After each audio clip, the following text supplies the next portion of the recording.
Assalamualaikum warahmatullahi wabarakatuh. Waalaikumsalam. Oke, kita coba sharing-sharing aja gitu ya tentang pendidikan. Kita ketemu dengan Kang Ahyar ini. Pengalaman beliau tuh lumayan banyak lah ya. Dia pernah tembus S1 di Qatar ya. Di Qatar. Nah, kalau bisa di-sharing pengalaman pendidikannya dari TK, SD, SMP sampai kuliah gimana? Asal muasalnya kok bisa tembus ke Qatar gitu. Wah, boleh. Nah, ceritain sih. Langsung aja ya, Teh? Ya, boleh langsung aja. Bismillahirrahmanirrahim. Tembus ke Qatar mah sebenarnya lebih seperti apa ya? Keberuntungan memang. Keberuntungan. Itu linknya nyari sendiri atau ada temen atau ada orang dalam? Nggak ada orang dalam. Oh, nggak ada orang dalam ya. Jadi gimana ceritanya? Orang luar semua. Orang luar semua. Jadi ceritanya memang waktu SMA dulu saya homeschooling SMA. Sebelumnya SMP, SD saya sempat sekolah biasa. Tapi baru homeschooling ketika SMA dengan memang target pengen kuliah ke luar negeri untuk S1. Ini memang jalan yang jarang ditempuh ya relatif di Indonesia untuk S1 ke luar negeri. Pertama waktu itu sih. Dan belum ada program kayak sekarang kan di kampus-kampus ada ISMA ya, pertukaran semester ke luar negeri itu udah banyak gitu ya. Nah, kalau belum tahun berapa kalau boleh tahu? Saya kuliah tahun 2016. Oh, baru. Ada baru banget ya, betul. Jadi sebenarnya saya tuh harusnya lulus SMA 2015. Cuman ada tambahan buffer satu tahun buat ya persiapan lah, masih belum siap gitu buat kuliah. Jadi nambah juga tuh sebenarnya, agak ngambil paket C? Enggak, saya nggak ngambil paket C. Langsung nggak sih? Saya daftar ke Qatar nggak punya ijazah. Wah, serius nggak punya daftar high school nggak punya? Nggak punya ijazah, nggak pakai ijazah sekolah gitu. Jadi memang di universitas luar, meskipun di Amerika udah lebih terbuka dengan homeschooling, gitu. Sehingga dia udah nggak ada minta ijazah SMA, cuma cukup minta hasil tes terstandar sama ya rapor, paling sih rapor. Tapi rapor juga waktu itu saya bikin sendiri. Kan homeschooling. Oh. Rapornya kan dicap sama kepala sekolah bapak gitu kan. Oh, gitu. Bikin waktu itu kita bikin sendiri raportnya, ini sendiri. Terus dikirimkan gitu ya ke sana gitu pendaftarannya. Sebenarnya saya nggak berniat awalnya nggak dari awal SMA misalkan berniat untuk ke Qatar, cuma pengen keluar negeri aja. Jadi target awalnya itu awalnya ke Perancis. Saya sempat belajar bahasa Perancis sampai punya sertifikasi gitu ya, buat kuliah cukup lah gitu. Fluensinya sekarang sudah lupa ya. Berapa tahun? Setahun, 6 bulan? Bahasa Perancis kayaknya mungkin 1,5 tahun sampai 2 tahun ada. Tapi intensif sih dulu, hampir tiap hari. Mungkin karena kondisi politik ya. Iya betul. Waktu itu ada kondisi politik. Sampai sekarang juga sih ya. Perancis kelihatannya makin tidak bersahabat gitu buat hidup sebagai seorang Muslim. Jadi akhirnya waktu itu memilih untuk coba cari yang lain. Terbersitlah ide untuk coba ke Amerika Serikat, di US gitu. Di US itu memang banyak kampus top dunia mulai bermimpi nih, coba gitu ya, kemana gitu. Dulu ngelihat ke US itu permasalahannya adalah biaya kuliah di US itu mahal banget. Tapi yang baru-baru ada Albert Einstein University katanya. Tapi buat khusus kedokteran ya. Yang lain nggak tahu, yang teknik nggak tahu. Kalau yang besar-besar, kalau di US itu kan udah jadi industri tuh, perguruan tinggi gitu ya. Ibaratnya kalau Indonesia tuh seperti BINUS, itu kan masih baru gitu. Kalau di US itu memang college itu sudah university udah privatized gitu. Artinya kebanyakan top university itu udah swasta. Gitu. Justru yang negeri segelintir gitu ya. Misalkan UCLA gitu ya, itu masih negeri gitu, masih public university. Tapi sisanya kalau kita bilang MIT, Harvard, Stanford gitu ya, dan lain-lain itu semua udah private gitu ya, swasta. Dan karena private, harganya juga selangit gitu. Harganya juga mahal banget gitu. Biaya hidup juga mahal ya. Biaya hidup juga di daerah-daerah situ mahal gitu. Harga mahal itu to give perspective mungkin kayaknya ya mungkin sekarang MIT udah $70,000 kali ya, ekspektasinya per tahun. Iya. Nggak tahu masih termasuk biaya hidup atau enggak itu ya. $70,000 itu berarti kurang lebih berapa tuh kali 15.000 ya? 15.000. 70 kali 1,5, 900 juta. Ya, 900 juta. Ya, 950 juta atau sekitar segitu lah. Ada 1M. Iya. Tahun. Per tahun, kali 4 gitu ya, untuk 4 tahun kuliah gitu. Jadi memang bukan di Alhamdulillah saya datang dari keluarga berkecukupan, nggak bisa disangkal. Tapi masih di luar lah kalau kuliah ngeluarin 1M per tahun itu masih jauh gitu. Akhirnya ngelihat alternatifnya di US itu yang ada yang namanya istilahnya memberikan financial aid, bantuan betul gitu. Ada yang juga yang memberikan itu namanya need based. Need based itu artinya dia ngasih bantuan ini bukan berdasarkan orang ini pinter, tapi berdasarkan orang ini butuh. Iya. Gitu. Siapapun ya, dari negara manapun ada ya. Nah ini beda-beda. Beda-beda. Ada dari sekian banyak universitas yang menawarkan bantuan need based, nggak semuanya itu istilahnya apa ya? Saya lupa. Blind. Pokoknya nggak melihat latar belakang gitu, nggak melihat dari negara mana. Gitu. Cuman segelintir. Waktu itu saya cuma nemu 6 kalau nggak salah yang need based dan juga tadi bebas datang dari termasuk internasional tuh ditanggung penuh gitu. Waktu itu termasuk dari MIT, Harvard juga termasuk gitu.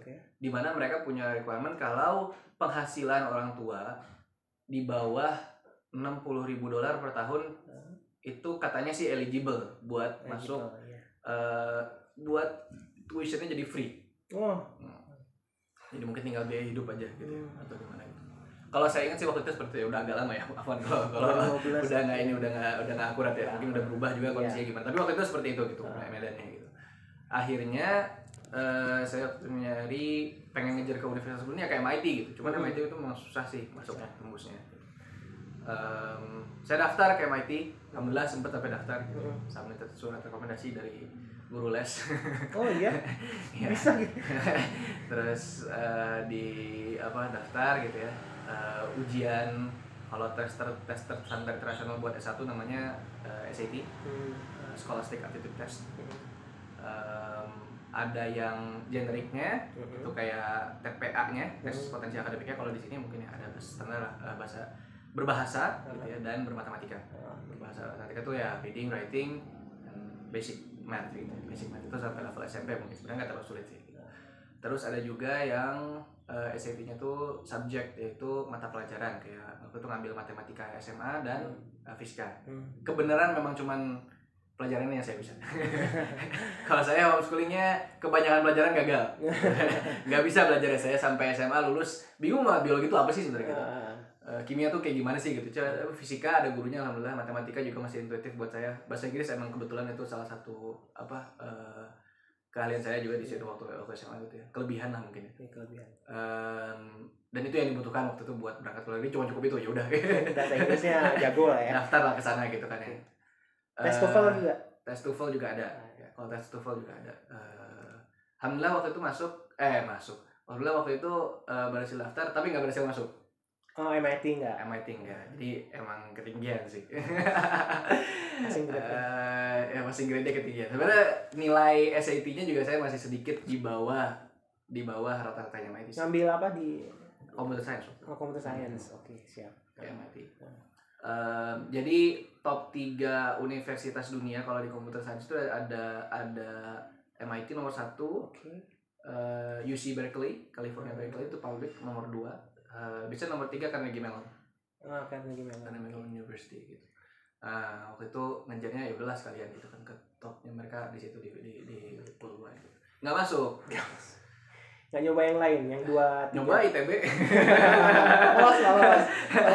Aduh, diusahakan ya lolos gitu. Waktu itu ikut SBMPTN juga sempat gitu ya.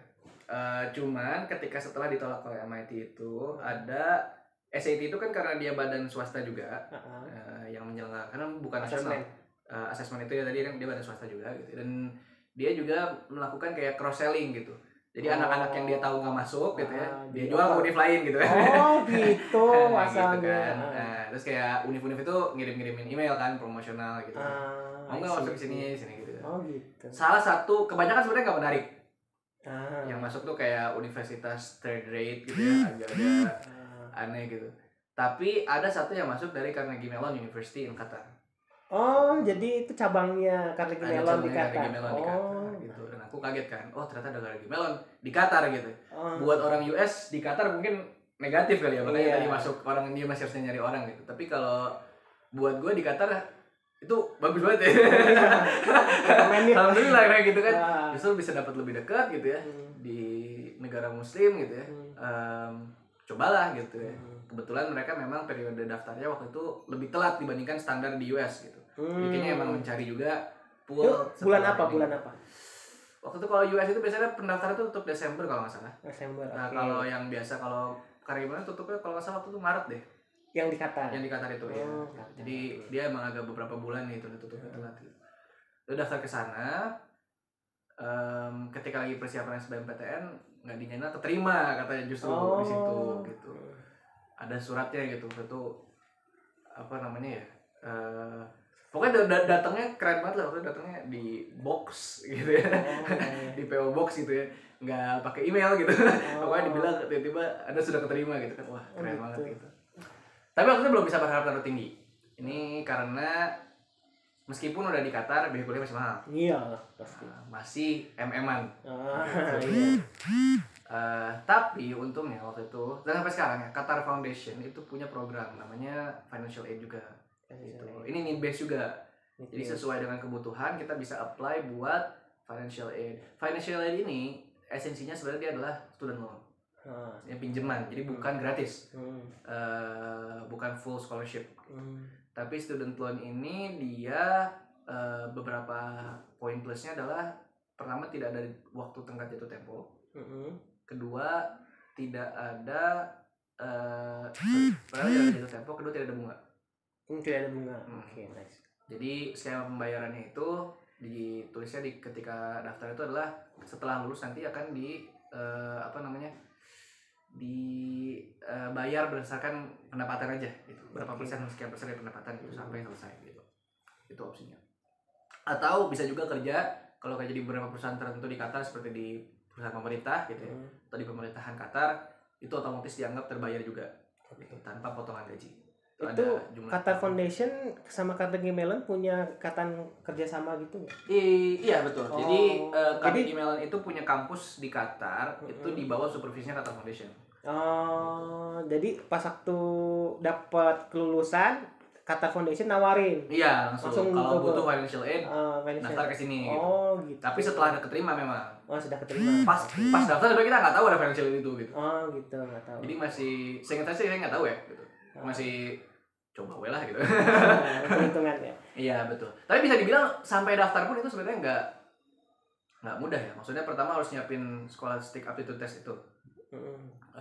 Itu tesnya agak mahal juga kalau nggak salah. Saya lupa per subjek itu kalau nggak salah waktu $100, $120. Gitu. Jadi waktu itu udah 1,5 juta. Gitu. Cuman buat daftar per tes. Online? Enggak, in person. Di Jakarta ada. Jakarta. Ada, ya. Jadi offline langsung datang ke ininya, sekretariat ininya. Ya. Saya ngambil 2 kali juga. Yang pertama tuh kurang bagus, yang kedua lumayan lah gitu. Persiapannya juga agak lama buat itu kan. Dan itu tesnya susah banget dulu. Itu jauh lebih susah daripada TOEFL. Jadi persiapannya serius juga, sempat ikut les juga khusus buat itu. Lesnya di Jakarta di Pondok Indah. Saya tiap minggu datang ke sana bolak-balik naik bis buat belajar itu gitu. Kayaknya cuma saya doang yang naik bis karena yang lain diantar sama supir. Tapi di situ kayak diajarin Inggrisnya sama TPA-nya ya? Iya, kurang lebih kayak gitu. Itu udah bimbingan lah ya. Iya, itu fokusnya ke TPA-nya. Itu fokusnya ke TPA-nya. Kalau matematika fisikanya belajar sendiri. TPA-nya enggak. Nah, itu investment ke sana gitu. Udah gitu daftar juga bayar. Oke, TOEFL bayar. TOEFL itu bayar 3 juta juga kan. Sampai sekarang ya sekitar segitu deh, 3 jutaan gitu. 3 juta TOEFL. Udah gitu waktu itu bayar apalagi? Daftar tiap kampus yang kita daftarin itu bayar. Kalau ke SAT-nya harus bayar lagi. $70 per kampus yang kita daftarin. Karena kan mereka yang ngirim hasil tes ke kampusnya. Jadi kampusnya nggak terima hasil tes dari kita. Jadi murni tanpa ijazah ya. Ijazah Indonesia nggak kepake. Nggak kepake gitu ijazah di sini. Alhamdulillah. Ya mungkin gitu sih. Akhirnya keterima. Financial ini juga ternyata keterima. Waktu itu 90% di cover. Wah nice. Biaya hidup juga ditanggung? Enggak. Beli sendiri? 10% waktu itu masih juga harus tanggung sendiri 10% dari biaya. Waktu itu kurang lebih berarti berapa ya? Kalau misalkan waktu itu 750 juta per tahun, berarti 75 jutanya harus ditanggung sendiri. Wah, iya sama saja. Masih lumayan. Kalau dibandingkan sama Indonesia masih jauh lebih tinggi. Iya. Dan sebenarnya nggak yakin juga sih waktu itu bisa nge-cover semuanya ya gitu ya, mungkin ya sampai 4 tahun mungkin cukup sulit sih sebenarnya gitu. Tapi ada privilege tambahan nggak kalau misalnya kerja sama kuliah di sana? Privilege-nya apa? Misalnya dari segi lab-nya atau sekali dukungan dosennya atau lingkungan gimana? Kalau pendidikan sih alhamdulillah saya cukup bisa bilang world class sih. World class ya. Terutama dari fasilitasnya semua mumpuni gitu. Kedua dari segi pendidikan saya kira mungkin dalam beberapa aspek Carnegie Mellon di Qatar itu justru unggul dari Carnegie Mellon di USA gitu. Karena meskipun dosennya kekurangannya adalah karena jumlah mahasiswa yang sedikit, jumlah mata kuliah itu lebih terbatas yang ditawarkan tiap semesternya. Apalagi kalau ada mata kuliah jadi prasyarat mata kuliah lain, itu kalau misalkan gagal atau skip itu bisa lebih susah tuh, gitu, lebih panjang gitulah ininya gitu. Tapi komunitas fakultasnya sangat suportif, gitu ya. Dan rasio dosen dan ke mahasiswanya jauh lebih kecil. Jauh lebih besar, artinya gini. Dosen lebih banyak. Dosennya jauh lebih banyak gitu. Kan satu kelas itu karena di Qatar kelas saya komputer science itu cuma 20 orang. Iya. Kalau di US 300 orang atau udah banyak orang gitu kan gitu ya. Itu dari negara mana aja tuh? Banyak. Indonesia cuma Akang. Saya sih. Satu jadi di Qatar itu selain Carnegie Mellon ada namanya Education City, creatornya ini buatannya Qatar Foundation. Ada namanya Education City.